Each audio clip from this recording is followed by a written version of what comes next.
ਤੁਸੀਂ ਸਾਡੀ ਕੌਮ ਦੇ ਖਿਲਾਫ ਚੱਲ ਰਹੇ ਹੋ, ਪੈਰਾਂ ਹੇਠਾਂ ਲੈ ਕੇ ਇਨਸਾਫ ਚੱਲ ਰਹੇ ਹੋ। ਹੱਥ ਕਾਤੋਂ ਘੁੱਟਦੇ ਹੋ, ਡਰ ਕਿਸ ਗੱਲ ਦਾ। ਅਸੀਂ ਕਿਹੜਾ ਥੋਤੋਂ ਬਾਦਸ਼ਾਹੀ ਮੰਗ ਰਹੇ ਹਾਂ, ਅਸੀਂ ਤਾਂ ਬੰਦੀ ਸਿੰਘਾਂ ਦੀ ਰਿਹਾਈ ਮੰਗ ਰਹੇ ਹਾਂ।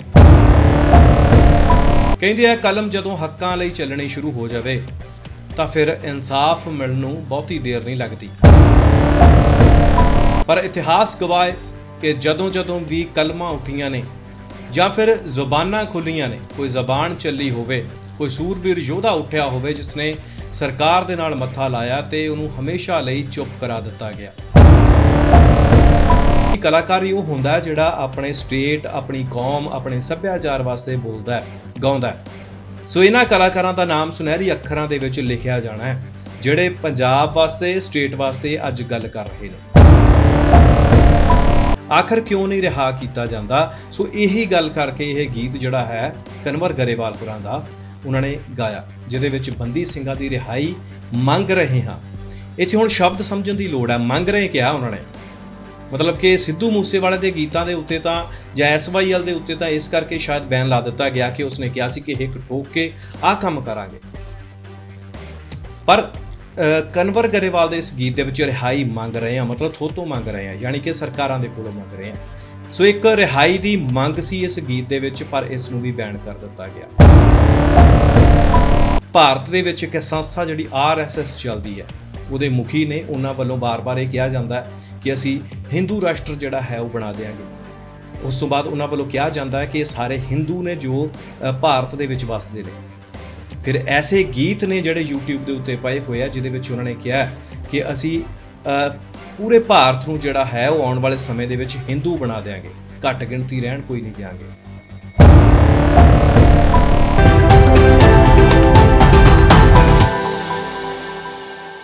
ਤੁਸੀਂ ਸਾਡੀ ਕੌਮ ਦੇ ਖਿਲਾਫ ਚੱਲ ਰਹੇ ਹੋ, ਪੈਰਾਂ ਹੇਠਾਂ ਲੈ ਕੇ ਇਨਸਾਫ ਚੱਲ ਰਹੇ ਹੋ।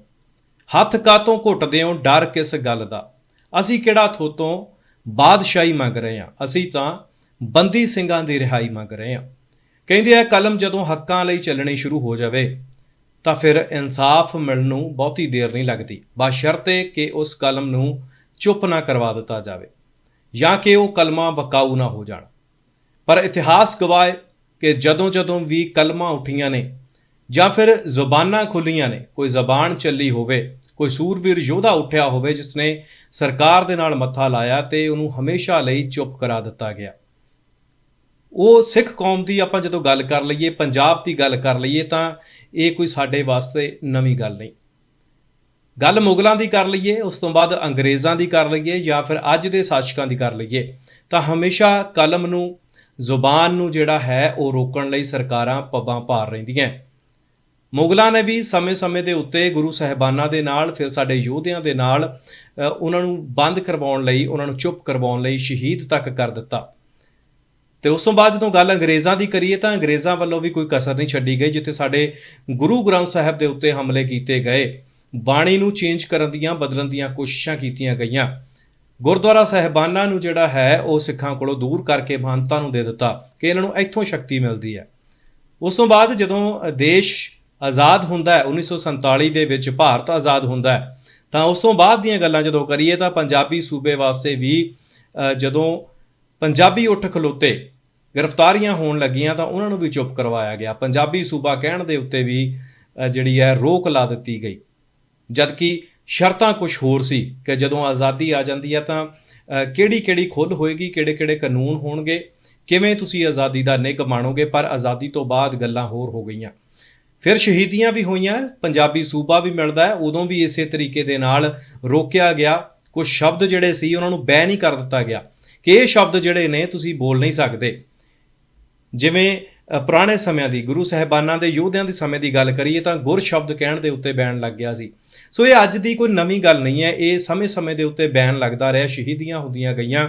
ਬਹੁਤ ਸਾਰੇ ਲੋਕ ਜਿਹੜੇ ਡਰ ਕੇ ਜ਼ੁਬਾਨ ਬੰਦ ਕਰਕੇ ਬੈਠ ਵੀ ਜਾਂਦੇ ਨੇ, ਅੱਜ ਵੀ ਬਹੁਤ ਸਾਰੇ ਨੇ। ਬਹੁਤਿਆਂ ਦਾ ਇਹੀ ਹੁੰਦਾ ਹੈ ਵੀ ਭਾਈ ਕਿਉਂ ਮੱਥਾ ਲਾਉਣਾ ਸਰਕਾਰਾਂ ਦੇ ਨਾਲ, ਇਸ ਕਰਕੇ ਉਹ ਚੁੱਪ ਕਰਕੇ ਘਰਾਂ ਦੇ ਵਿੱਚ ਬੈਠ ਜਾਂਦੇ ਨੇ। ਉਹ ਸਮਝਦੇ ਨੇ ਕਿ ਸਿਆਣਪ ਇਹਦੇ ਵਿੱਚ ਹੈ। ਪਰ ਕੁਝ ਲੋਕ ਐਸੇ ਹੁੰਦੇ ਨੇ, ਲੱਖਾਂ ਚੋਂ ਕੁਝ ਲੋਕ ਐਸੇ ਹੁੰਦੇ ਨੇ ਜਿਹੜੇ ਫਿਰ ਅੜ ਜਾਂਦੇ ਨੇ। ਇਹਦੇ ਵਿੱਚੋਂ ਅਜੋਕੇ ਸਮੇਂ ਦੀ ਗੱਲ ਕਰੀਏ ਤਾਂ ਦੀਪ ਸਿੱਧੂ ਇੱਕ ਐਸਾ ਸੂਰਵੀਰ ਯੋਧਾ ਜਿਹੜਾ ਅੱਜ ਸਾਡੇ ਵਿੱਚ ਨਹੀਂ ਹੈ ਪਰ ਅੜ ਗਿਆ ਸੀ। ਉਸ ਤੋਂ ਬਾਅਦ ਜੇਕਰ ਅੱਜ ਦੇ ਸਮੇਂ ਦੀ ਗੱਲ ਕਰੀਏ ਤਾਂ ਵੱਖ-ਵੱਖ ਤਰੀਕੇ ਦੇ ਨਾਲ ਵੱਖ-ਵੱਖ ਲੋਕਾਂ ਵੱਲੋਂ ਜਿੰਨਾ ਵੀ ਯੋਗਦਾਨ ਬਣਦਾ ਹੈ ਉਹ ਪਾ ਰਹੇ ਨੇ।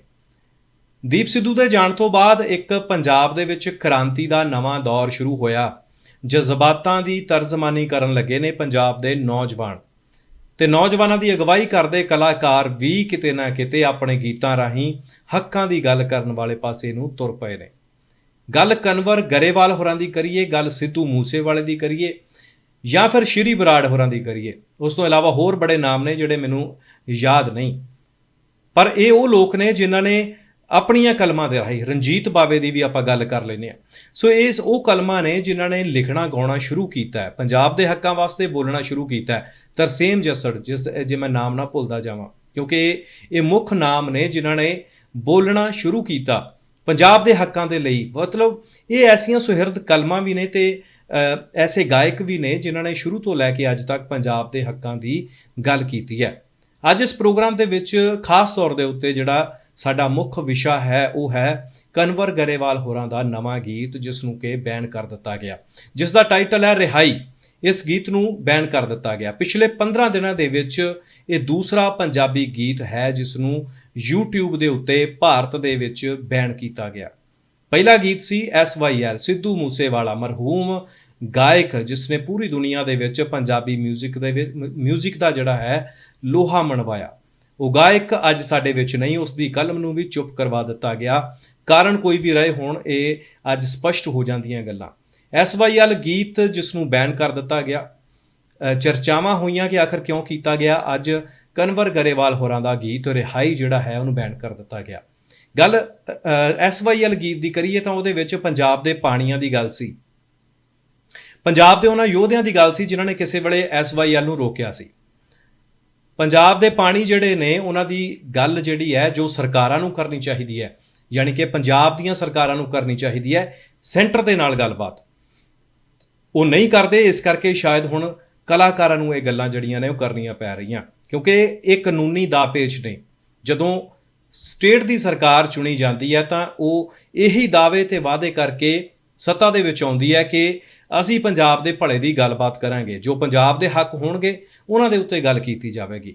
ਪਰ ਪੰਜਾਬ ਵਾਸੀਆਂ ਨੂੰ, ਕਿਉਂਕਿ ਭੋਲੇ ਭਾਂਦੇ ਸ਼ਿਕਾਰ ਜਿਹੜੇ ਨੇ ਉਹ ਪੰਜਾਬੀ ਸ਼ੁਰੂ ਤੋਂ ਰਹਿੰਦੇ ਆ, ਸੋ ਇਹਨਾਂ ਲੋਕਾਂ ਦੀਆਂ ਨੀਲੀਆਂ, ਹਰੀਆਂ ਤੇ ਪੀਲੀਆਂ ਚਿੱਟੀਆਂ ਪੱਗਾਂ ਦੇ ਜਿਹੜੇ ਹੈ ਉਹਨਾਂ ਦੀਆਂ ਗੱਲਾਂ ਦੇ ਵਿੱਚ ਆ ਕੇ ਤੇ ਅੱਜ ਤੱਕ ਵੋਟਾਂ ਪਾਉਂਦੇ ਆਏ ਪੰਜਾਬੀ, ਪਰ ਕਿਸੇ ਨੇ ਵੀ ਪੰਜਾਬ ਦੇ ਹੱਕਾਂ ਦੀ ਗੱਲ ਜਿਹੜੀ ਆ ਉਹ ਨਹੀਂ ਕੀਤੀ। SYL ਦੀ ਗੱਲ ਜਿੱਥੇ ਕਰਨੀ ਸੀ ਸਰਕਾਰ ਨੇ, ਉਹ ਚਾਹੇ ਕਾਂਗਰਸ ਹੋਵੇ, ਅਕਾਲੀ ਹੋਣ ਜਿਹੜੇ ਪੰਥਕ ਕਹਾਉਂਦੇ ਸੀ, ਜਾਂ ਫਿਰ ਅੱਜ ਆਮ ਆਦਮੀ ਪਾਰਟੀ, ਕਿਸੇ ਵੱਲੋਂ ਵੀ ਇਹ ਗੱਲ ਜਿਹੜੀ ਹੈ ਉਹ ਨਹੀਂ ਕੀਤੀ ਜਾਂਦੀ। ਪੰਜਾਬ ਦੇ ਪਾਣੀ ਜਿਹੜੇ ਨੇ ਉਹ ਲੁੱਟੇ ਗਏ, ਪਰ ਉਹਨਾਂ ਦੀ ਗੱਲ ਜਿਹੜੀ ਹੈ ਇਹਨਾਂ ਵੱਲੋਂ ਨਹੀਂ ਕੀਤੀ ਜਾਂਦੀ। ਤੇ ਫਿਰ ਅੱਜ ਕਲਾਕਾਰ ਜਿਹੜੇ ਨੇ ਉਹਨਾਂ ਨੂੰ ਇਹ ਗੱਲਾਂ ਕਰਨੀਆਂ ਪੈ ਰਹੀਆਂ। ਵੈਸੇ ਕਲਾਕਾਰਾਂ ਦਾ ਅਸਲੀ ਕਲਾਕਾਰ ਹੀ ਉਹ ਹੁੰਦਾ ਜਿਹੜਾ ਆਪਣੇ ਸਟੇਟ, ਆਪਣੀ ਕੌਮ, ਆਪਣੇ ਸੱਭਿਆਚਾਰ ਵਾਸਤੇ ਬੋਲਦਾ ਹੈ, ਗਾਉਂਦਾ ਹੈ। ਸੋ ਇਹਨਾਂ ਕਲਾਕਾਰਾਂ ਦਾ ਨਾਮ ਸੁਨਹਿਰੀ ਅੱਖਰਾਂ ਦੇ ਵਿੱਚ ਲਿਖਿਆ ਜਾਣਾ ਹੈ ਜਿਹੜੇ ਪੰਜਾਬ ਵਾਸਤੇ, ਸਟੇਟ ਵਾਸਤੇ ਅੱਜ ਗੱਲ ਕਰ ਰਹੇ ਨੇ।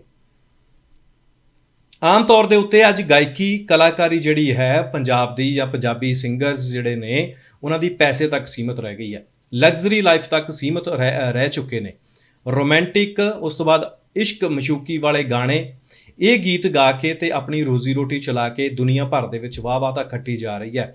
ਪਰ ਜਦੋਂ ਗੱਲ ਆਪਣੀ ਸਟੇਟ ਦੇ ਹੱਕਾਂ ਦੀ ਹੁੰਦੀ ਹੈ ਤੇ ਉੱਥੇ ਟਾਵਾਂ ਹੀ ਖੜਦਾ ਹੈ। ਉਹਦੇ ਵਿੱਚੋਂ ਫਿਰ ਤਰਸੇਮ ਜੱਸੜ, ਕਨਵਰ ਗਰੇਵਾਲ, ਸਿੱਧੂ ਮੂਸੇਵਾਲਾ ਜਾਂ ਫਿਰ ਹੋਰ ਜਿਹੜੇ ਮੈਂ ਨਾਮ ਪਹਿਲਾਂ ਲਏ ਆ, ਸੋ ਇਹ 94 ਗਾਇਕ ਜਿਹੜੇ ਨੇ ਉੱਥੇ ਆ ਕੇ ਨਿੱਤਰਦੇ ਨੇ।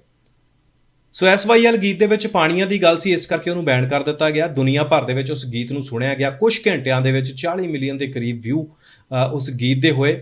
ਅੱਜ ਜਦੋਂ ਅਸੀਂ ਇਹ ਪ੍ਰੋਗਰਾਮ ਕਰ ਰਹੇ ਹਾਂ ਤੇ ਸ਼ਾਇਦ ਹੋਰ ਜ਼ਿਆਦਾ ਵਿਊ ਜਿਹੜੇ ਹੈ, ਕੁਝ ਹੋਰ ਮਿਲੀਅਨ ਉਹਦੇ ਵਿੱਚ ਐਡ ਹੋ ਗਏ ਹੋਣ। ਸੋ ਉਸ ਤੋਂ ਬਾਅਦ ਰਿਹਾਈ ਗੀਤ ਦੀ ਜਦੋਂ ਗੱਲ ਕਰਦੇ ਹਾਂ ਤੇ ਇਹਦੇ ਵਿੱਚ ਕੁਝ ਵੀ ਕੋਈ ਦੇਸ਼ ਦੇ ਵਿਰੋਧ ਦੇ ਵਿੱਚ ਕੋਈ ਐਸੀ ਗਤੀਵਿਧੀ ਜਾਂ ਕੋਈ ਐਸੇ ਸ਼ਬਦ ਨਹੀਂ। ਇਹਨੂੰ ਮੈਂ ਬਾਰ-ਬਾਰ ਜਿਹੜਾ ਹੈ ਰਿਪੀਟ ਤੇ ਸੁਣਿਆ ਕਿ ਆਖਰ ਐਸੀਆਂ ਕਿਹੜੀਆਂ ਇਹਦੇ ਵਿੱਚ ਸਤਰਾਂ ਸੀ ਜਿਹਦੇ ਕਰਕੇ ਇਸ ਗੀਤ ਨੂੰ ਬੈਨ ਕਰ ਦਿੱਤਾ ਗਿਆ। ਪਿਛਲੇ 15 ਦਿਨਾਂ ਦੇ ਵਿੱਚ ਹੋਇਆ ਇਹ ਦੂਸਰਾ ਗੀਤ ਜਿਹੜਾ ਉਹ ਬੈਨ ਹੈ, ਜਿਹਦੇ ਵਿੱਚ ਸਿਰਫ ਤੇ ਸਿਰਫ ਬੰਦੀ ਸਿੰਘਾਂ ਦੀ ਰਿਹਾਈ ਦੀ ਗੱਲ ਕੀਤੀ ਗਈ ਹੈ। ਬੰਦੀ ਸਿੰਘ ਜਿਨ੍ਹਾਂ ਵਾਸਤੇ ਧਰਨੇ ਲੱਗ ਰਹੇ ਨੇ, ਮੁਜ਼ਾਹਰੇ ਹੋ ਰਹੇ ਆ। ਭਾਈ ਗੁਰਬਖਸ਼ ਸਿੰਘ ਖਾਲਸਾ ਜੋ ਭੁੱਖ ਹੜਤਾਲ ਤੇ ਬਹਿੰਦੇ ਨੇ 2 ਵਾਰ, ਉਸ ਤੋਂ ਬਾਅਦ ਉਹਨਾਂ ਨੂੰ ਤਾਨੇ ਇੰਨੇ ਮਾਰੇ ਗਏ ਕਿ ਉਹਨਾਂ ਨੇ ਇੱਕ ਤਰ੍ਹਾਂ ਦਾ ਆਪਾਂ ਇਹ ਕਹਿ ਲਈਏ ਸੁਸਾਈਡ ਕਰ ਲਿਆ। ਉਸ ਤੋਂ ਬਾਅਦ ਬਾਪੂ ਸੂਰਤ ਸਿੰਘ ਖਾਲਸਾ ਪਿਛਲੇ 5-7 ਸਾਲ ਤੋਂ ਭੁੱਖ ਹੜਤਾਲ ਦੇ ਉੱਤੇ ਬੈਠੇ ਹੋਏ ਨੇ। ਬੇਸ਼ੱਕ ਸਰਕਾਰਾਂ ਉਹਨਾਂ ਨੂੰ ਆਪਣੇ ਮੈਡੀਕਲ ਤਰੀਕਿਆਂ ਦੇ ਨਾਲ ਖੁਰਾਕ ਪਹੁੰਚਾ ਕੇ ਉਹਨਾਂ ਨੂੰ ਜਿਉਂਦਾ ਰੱਖਿਆ ਹੋਇਆ, ਪਰ ਉਹਨਾਂ ਨੇ ਈਨ ਜਿਹੜੀ ਹੈ ਅੱਜ ਤੱਕ ਨਹੀਂ ਮੰਨੀ। ਬੰਦੀ ਸਿੰਘ ਜਿਨ੍ਹਾਂ ਨੇ ਆਪਣੀਆਂ ਸਜ਼ਾਵਾਂ ਪੂਰੀਆਂ ਕਰ ਲਈਆਂ, ਬੰਦੀ ਸਿੰਘ ਜਿਨ੍ਹਾਂ ਨੇ 25-25 30-30 ਸਾਲ ਜਿਹੜੇ ਨੇ ਉਹ ਜੇਲ੍ਹਾਂ ਦੇ ਵਿੱਚ ਹੰਢਾਲੇ ਆ। ਸਰਕਾਰਾਂ ਜਾਂ ਫਿਰ ਇਹ ਜਿਹੜੇ ਲੋਕ ਨੇ, ਜਿਹੜੇ ਸਪੈਸ਼ਲਿਸਟ ਹੁੰਦੇ ਆ, ਕਿਉਂਕਿ ਸਰਕਾਰਾਂ ਦੇ ਕੋਲ ਬੜੇ ਰੋਸ਼ਨ ਦਿਮਾਗ ਲੋਕ ਹੁੰਦੇ ਨੇ, ਟੀਮਾਂ ਹੁੰਦੀਆਂ ਜਿਹੜੀਆਂ ਵਰਕ ਕਰਦੀਆਂ ਨੇ, ਸਮਝਦੀਆਂ ਨੇ। ਇੱਕ ਕੈਦੀ ਨੂੰ ਸਮਝਿਆ ਜਾਂਦਾ ਹੈ ਕਿ ਆਖਰ ਇਹਦੀ ਮਾਨਸਿਕ ਦਸ਼ਾ ਕਿਹੋ ਜਿਹੀ ਹੈ, ਜੇਕਰ ਇਸ ਨੂੰ ਛੱਡ ਦਿੱਤਾ ਜਾਂਦਾ ਹੈ ਤਾਂ ਇਹ ਬਾਹਰ ਜਾ ਕੇ ਕੀ ਕਰ ਸਕਦਾ ਹੈ, ਕੀ ਨਹੀਂ ਕਰ ਸਕਦਾ। ਪਰ ਜਦੋਂ ਹੁਣ ਆਪਾਂ ਬੰਦੀ ਸਿੰਘਾਂ ਦੀ ਗੱਲ ਕਰਦੇ ਹਾਂ ਤਾਂ ਉਸ ਵੇਲੇ ਜਿਹੜਾ ਦੌਰ ਚੱਲਿਆ ਸੀ ਪੰਜਾਬ ਦੇ ਵਿੱਚ, ਜਿਹਦੇ ਕਰਕੇ ਕੁਝ ਐਸੇ ਸਟੈਪ ਜਿਹੜੇ ਨੇ ਉਹ ਸਿੰਘਾਂ ਵੱਲੋਂ, ਖਾੜਕੂਆਂ ਵੱਲੋਂ ਲਏ ਗਏ ਤੇ ਉਹਨਾਂ ਨੂੰ ਸਜ਼ਾਵਾਂ ਮਿਲੀਆਂ, ਉਹਨਾਂ ਨੂੰ ਅੰਦਰ ਪਾ ਦਿੱਤਾ ਗਿਆ ਜੇਲ੍ਹਾਂ 'ਚ ਲੰਬਾ ਸਮਾਂ, ਕੋਈ ਰਿਹਾਈ ਨਹੀਂ, ਕੋਈ ਜ਼ਮਾਨਤ ਨਹੀਂ। ਮਤਲਬ ਜੋ ਮੈਂ ਕਹਿਣਾ ਚਾਹੁੰਦਾ ਹੈ ਕਿ ਮਨੋਦਸ਼ਾ ਸਮਝੀ ਜਾਣੀ ਚਾਹੀਦੀ ਹੈ। ਪਰ ਜਿੱਥੇ ਆਪਾਂ ਉਹਨਾਂ ਬੰਦੀ ਸਿੰਘਾਂ ਦੀ ਗੱਲ ਕਰਦੇ ਹਾਂ ਤਾਂ ਉਹਨਾਂ ਦੇ ਜਿਹੜੇ ਜ਼ਬਾਨੀ ਦੇ ਵਿੱਚ ਉਹ ਜੇਲ੍ਹ ਦੇ ਵਿੱਚ ਜਾਂਦੇ ਨੇ ਤੇ ਅੱਜ ਬਜ਼ੁਰਗ ਹੋ ਚੁੱਕੇ ਨੇ। ਜੇਕਰ ਉਹ ਚਾਹ ਕੇ ਵੀ ਬਾਹਰ ਆ ਕੇ ਕੁਛ ਇਸ ਤਰ੍ਹਾਂ ਦਾ ਸੰਘਰਸ਼ ਖੜਾ ਕਰਨਾ ਚਾਹਣ ਤਾਂ ਉਹ ਨਹੀਂ ਕਰ ਸਕਦੇ। ਜੇ ਆਪਾਂ ਇੱਕ ਸਿੰਪਲ ਜੀ ਸਾਦੇ ਤਰੀਕੇ ਨਾਲ ਗੱਲ ਕਰਕੇ ਵੇਖੀਏ ਤਾਂ ਕੋਈ ਵੀ ਬੰਦਾ ਜਿਹੜਾ ਹੈ ਉਹ ਬਜ਼ੁਰਗ ਹੋ ਚੁੱਕਿਆ, ਉਹ ਏਡੇ ਵੱਡੇ ਪੱਧਰ ਦੇ ਉੱਤੇ ਲਹਿਰ ਵੀ ਖੜੀ ਨਹੀਂ ਕਰ ਸਕਦਾ। ਪਰ ਫਿਰ ਵੀ ਸਰਕਾਰਾਂ ਵੱਲੋਂ ਉਹਨਾਂ ਲੋਕਾਂ ਨੂੰ ਛੱਡਿਆ ਨਹੀਂ ਜਾ ਰਿਹਾ। ਫਿਰ ਡਰ ਕਿਸ ਗੱਲ ਦਾ? ਜਿੱਥੇ ਰਾਜੀਵ ਗਾਂਧੀ ਦੇ ਕਾਤਲਾਂ ਦੀ ਜ਼ਮਾਨਤ ਪਿਛਲੇ ਦਿਨੀ ਹੋ ਗਈ, ਉਹਨਾਂ ਨੂੰ ਰਿਹਾ ਕਰ ਦਿੱਤਾ ਗਿਆ। ਫਿਰ ਬੰਦੀ ਸਿੰਘ ਜਿਹੜੇ ਨੇ ਉਹਨਾਂ ਨੇ ਤਾਂ ਡਬਲ ਸਜ਼ਾਵਾਂ ਪੂਰੀਆਂ ਕਰ ਲਈਆਂ, ਫਿਰ ਉਹਨਾਂ ਨੂੰ ਕਿਉਂ ਨਹੀਂ ਛੱਡਿਆ ਜਾਂਦਾ? ਸਵਾਲ ਇਹ ਨੇ। ਇਹ ਤਾਂ ਮਨੁੱਖੀ ਹੱਕਾਂ ਦੇ ਵੀ ਖਿਲਾਫ ਜਿਹੜਾ ਹੈ ਉਹ ਸਾਰਾ ਕੁਝ ਹੁੰਦਾ ਹੈ। ਜਦੋਂ ਕਿਸੇ ਮਨੁੱਖ ਨੂੰ ਉਹ ਮੰਨਦੇ ਆ ਸਰਕਾਰਾਂ ਦੀ ਨਿਗਾਹ ਦੇ ਵਿੱਚ ਉਹਨਾਂ ਵੱਲੋਂ ਗੁਨਾਹ ਕੀਤਾ ਗਿਆ, ਫਿਰ ਉਹਨਾਂ ਨੂੰ ਸਜ਼ਾਵਾਂ ਤਾਂ ਮਿਲ ਚੁੱਕੀਆਂ ਨੇ, ਆਖਰ ਕਿਉਂ ਨਹੀਂ ਰਿਹਾ ਕੀਤਾ ਜਾਂਦਾ? ਸੋ ਇਹੀ ਗੱਲ ਕਰਕੇ ਇਹ ਗੀਤ ਜਿਹੜਾ ਹੈ ਕਨਵਰ ਗਰੇਵਾਲ ਹੋਰਾਂ ਦਾ ਉਹਨਾਂ ਨੇ ਗਾਇਆ, ਜਿਹਦੇ ਵਿੱਚ ਬੰਦੀ ਸਿੰਘਾਂ ਦੀ ਰਿਹਾਈ ਮੰਗ ਰਹੇ ਹਾਂ। ਇੱਥੇ ਹੁਣ ਸ਼ਬਦ ਸਮਝਣ ਦੀ ਲੋੜ ਹੈ। ਮੰਗ ਰਹੇ ਕਿਹਾ ਉਹਨਾਂ ਨੇ, ਮਤਲਬ ਕਿ ਸਿੱਧੂ ਮੂਸੇਵਾਲੇ ਦੇ ਗੀਤਾਂ ਦੇ ਉੱਤੇ ਤਾਂ ਜਾਂ SYL ਦੇ ਉੱਤੇ ਤਾਂ ਇਸ ਕਰਕੇ ਸ਼ਾਇਦ ਬੈਨ ਲਾ ਦਿੱਤਾ ਗਿਆ ਕਿ ਉਸਨੇ ਕਿਹਾ ਸੀ ਕਿ ਹਿੱਕ ਠੋਕ ਕੇ ਆਹ ਕੰਮ ਕਰਾਂਗੇ। ਪਰ ਕਨਵਰ ਗਰੇਵਾਲ ਦੇ ਇਸ ਗੀਤ ਦੇ ਵਿੱਚ ਰਿਹਾਈ ਮੰਗ ਰਹੇ ਹਾਂ, ਮਤਲਬ ਥੋਤੋਂ ਮੰਗ ਰਹੇ ਹਾਂ, ਯਾਨੀ ਕਿ ਸਰਕਾਰਾਂ ਦੇ ਕੋਲੋਂ ਮੰਗ ਰਹੇ ਹਾਂ। ਸੋ ਇੱਕ ਰਿਹਾਈ ਦੀ ਮੰਗ ਸੀ ਇਸ ਗੀਤ ਦੇ ਵਿੱਚ, ਪਰ ਇਸ ਨੂੰ ਵੀ ਬੈਨ ਕਰ ਦਿੱਤਾ ਗਿਆ।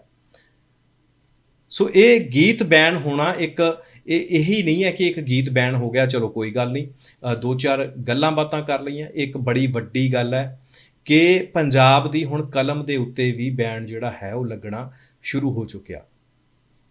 ਗੀਤਾਂ ਦੇ ਉੱਤੇ ਬੈਨ ਲਾਉਣਾ ਆਖਰ ਸਰਕਾਰਾਂ ਨੂੰ ਕਿਸ ਗੱਲ ਦਾ ਖਤਰਾ ਹੈ? ਕਿਉਂਕਿ ਜਦੋਂ ਸਿੱਖਾਂ ਦੀ ਗੱਲ ਕਰਦੇ ਹਾਂ ਤਾਂ ਸਰਕਾਰਾਂ ਆਪ ਮੰਨਦੀਆਂ। ਅੱਜ BJP ਸਰਕਾਰ ਜਿਹੜੀ ਸੈਂਟਰ ਦੇ ਵਿੱਚ ਹੈ ਇਹ ਬਾਰ-ਬਾਰ ਕਹਿੰਦੀ, ਮੋਦੀ ਸਾਹਿਬ ਵੀ ਬਹੁਤ ਸਾਰੇ ਸਿੱਖ ਆਗੂਆਂ ਦੇ ਨਾਲ ਚੌਥੇ ਦਿਨ ਹੀ ਬੈਠੇ ਹੋਏ ਨਜ਼ਰ ਆਉਂਦੇ ਨੇ, ਤੇ ਫਿਰ ਉਹ ਜਦੋਂ ਕਹਾਣੀਆਂ ਸੁਣਾਉਂਦੇ ਆ ਉਹ ਦੱਸਦੇ ਨੇ ਕਿ ਉਹਨਾਂ ਦਾ ਸਿੱਖਾਂ ਦੇ ਨਾਲ ਕਿੰਨਾ ਪਿਆਰ ਹੈ।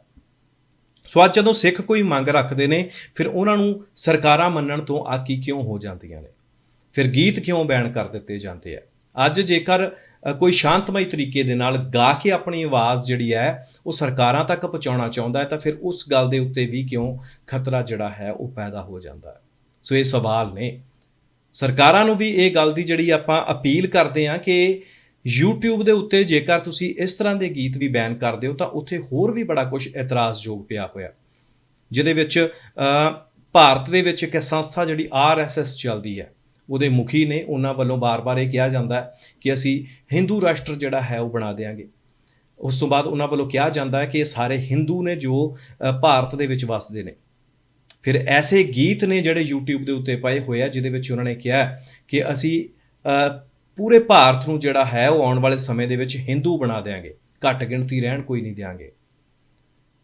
ਇਸ ਤਰ੍ਹਾਂ ਦੇ ਸ਼ਬਦ ਵੀ ਵਰਤੇ ਗਏ ਨੇ, ਜੋ ਨਾ ਬੋਲੇ ਜੈ ਸ਼੍ਰੀ ਰਾਮ ਭੇਜ ਦੋ ਉਸਕੋ ਕਬਰਸਤਾਨ। ਸੋ ਇਹ ਵਾਇਲੈਂਸ ਨਹੀਂ ਹੈ ਤੇ ਹੋਰ ਕੀ ਹੈ? ਇਸ ਤਰ੍ਹਾਂ ਦੇ ਗੀਤ ਅੱਜ ਵੀ YouTube ਦੇ ਉੱਤੇ ਤੁਹਾਨੂੰ ਮਿਲ ਜਾਂਦੇ ਆ। ਪਰ ਜਦੋਂ ਕੋਈ ਸ਼ਾਂਤਮਈ ਤਰੀਕੇ ਦੇ ਨਾਲ ਗੱਲ ਕਰਦਾ ਹੈ, ਆਪਣੇ ਹੱਕਾਂ ਦੀ ਗੱਲ ਕਰਦਾ ਹੈ, ਕਨਵਰ ਗਰੇਵਾਲ ਦਾ ਗੀਤ ਹੋ ਗਿਆ, SYL ਗੀਤ ਹੋ ਗਿਆ, ਸੋ ਇਸ ਤਰ੍ਹਾਂ ਦੇ ਗੀਤਾਂ ਨੂੰ ਬੈਨ ਕਰ ਦਿੱਤਾ ਜਾਂਦਾ, ਜਿਹਦੇ ਨਾਲ ਮੈਨੂੰ ਲੱਗਦਾ ਕਿ ਜੋ ਲੋਕਾਂ ਦੇ ਵਿੱਚ ਫਿਰ ਇੱਕ ਬੇਗਾਨਗੀ ਜਿਹੜੀ ਹੈ ਜੋ ਪੰਜਾਬ ਦੇ ਲੋਕਾਂ ਦੇ ਵਿੱਚ ਬੇਗਾਨਗੀ, ਨੌਜਵਾਨਾਂ ਦੇ ਵਿੱਚ ਜਿਹੜੀ ਬੇਗਾਨਗੀ ਖਾਸ ਤੌਰ ਦੇ ਉੱਤੇ ਆਵੇਗੀ ਕਿ ਉਹਨਾਂ ਦੇ ਗੀਤ ਬੈਨ ਹੋਣ ਲੱਗ ਪਏ ਆ, ਇੱਕ ਹੋਰ ਬੇਗਾਨਾ ਰੂਪ ਜਿਹੜਾ ਹੈ ਉਹ ਲੈ ਕੇ ਸਾਹਮਣੇ ਆਊਗਾ। ਸੋ SYL ਗੀਤ ਬੈਨ ਹੋ ਜਾਂਦਾ ਹੈ। ਅੱਜ ਰਿਹਾਈ ਗੀਤ ਜਿਹੜਾ ਹੈ ਉਹ ਬੈਨ ਹੋ ਜਾਂਦਾ ਹੈ। ਉਸ ਤੋਂ ਬਾਅਦ ਸ਼੍ਰੀ ਬਰਾੜ ਜੋ ਕਿ ਐਸੇ ਗਾਣੇ ਜਿਹੜੇ ਨੇ ਸਿਸਟਮ ਦੇ ਖਿਲਾਫ ਲਿਖਦੇ ਰਹਿੰਦੇ ਆ, ਸ਼ਾਇਦ ਉਹਨਾਂ ਦੇ ਵੀ ਗੀਤ ਜਿਹੜੇ ਨੇ ਉਹ ਬੈਨ ਆਉਣ ਵਾਲੇ ਸਮੇਂ ਦੇ ਵਿੱਚ ਹੋ ਜਾਣ। ਤਰਸੇਮ ਜੱਸੜ ਹੋਰਾਂ ਨੇ ਵੀ ਪਿਛਲੇ ਦਿਨੀ ਇੱਕ ਗੀਤ ਕੀਤਾ ਹੈ। ਸੋ ਇਹ ਬਹੁਤ ਸਾਰੇ ਨੇ। ਆਪਾਂ ਕਲਮਾਂ ਦੀ ਗੱਲ ਜਦੋਂ ਕਰਦੇ ਹਾਂ ਤਾਂ ਪੰਜਾਬ ਦੀਆਂ ਬਹੁਤ ਸਾਰੀਆਂ ਕਲਮਾਂ ਨੇ ਇਸ ਵੇਲੇ ਜੋ ਬਾਗੀ ਹੋ ਗਈਆਂ, ਜੋ ਸਿਸਟਮ ਦੇ ਖਿਲਾਫ ਜਿਹੜਾ ਹੈ ਉਹ ਐਸੇ ਗੀਤ ਗਾ ਰਹੀਆਂ। ਪਰ ਸਰਕਾਰਾਂ ਨੂੰ ਵੀ ਸੋਚਣਾ ਚਾਹੀਦਾ ਕਿ ਆਖਰ ਇਸ ਤਰ੍ਹਾਂ ਦੇ ਗੀਤ ਗਾਉਣ ਦੀ ਲੋੜ ਕਿਉਂ ਪੈਂਦੀ ਹੈ। ਕਿਉਂ ਨਹੀਂ ਸਰਕਾਰਾਂ ਜਿਹੜੀਆਂ ਨੇ ਉਹ ਸਟੇਟਾਂ ਨੂੰ, ਕੌਮਾਂ ਨੂੰ ਜਿਹੜੇ ਉਹਨਾਂ ਦੇ ਹੱਕ ਨੇ ਬਣਦੇ ਸਮੇਂ ਸਿਰ ਪ੍ਰੋਵਾਈਡ ਕਰ ਦਿੰਦੀਆਂ। ਜੇਕਰ ਪ੍ਰੋਵਾਈਡ ਕੀਤੇ ਜਾਣ ਤਾਂ ਫਿਰ ਇਹੋ ਜਿਹੀਆਂ ਮੰਗਾਂ, ਇਹੋ ਜਿਹੇ ਗੀਤ, ਇਹੋ ਜਿਹੀਆਂ ਕਲਮਾਂ ਜਿਹੜੀਆਂ ਨੇ ਉਹ ਨਾ ਉੱਠਣ। ਸੋ ਇਹ ਸਾਰਾ ਕੁਝ ਸਰਕਾਰਾਂ ਨੂੰ ਕਿਤੇ ਨਾ ਕਿਤੇ ਸੋਚਣਾ ਪੈਣਾ। ਅਪੀਲ ਹੈ ਕਿ ਐਸੇ ਬੈਨ ਲਗਾਉਣੇ ਜਿਹੜੇ ਆ ਉਹ ਕਿਤੇ ਵੀ ਵਾਜਬ ਨਹੀਂ ਹੈਗੇ। ਸੋ ਇਹਦੇ ਨਾਲ ਆਉਣ ਵਾਲੇ ਸਮੇਂ ਦੇ ਵਿੱਚ ਹੋਰ ਜ਼ਿਆਦਾ ਜਿਹੜੇ ਲੋਕ ਨੇ ਇਸ ਪਾਸੇ ਨੂੰ ਜਾਣਗੇ। ਸੋ ਇਹ ਸਰਕਾਰਾਂ ਸੋਚਣ, ਸਰਕਾਰਾਂ ਦਾ ਕੰਮ ਹੈ, ਕਿਉਂਕਿ ਉਹਨਾਂ ਕੋਲ ਵੱਡੇ ਵੱਡੇ ਥਿੰਕ ਟੈਂਕ ਹੁੰਦੇ ਨੇ। ਆ ਪ੍ਰੋਗਰਾਮ ਦੀ ਸਮਾਪਤੀ ਕਰਦੇ ਹਾਂ ਜੀ। ਬਹੁਤ ਧੰਨਵਾਦ। ਚੜ੍ਹਦੀ ਕਲਾ 'ਚ ਰਹੋ।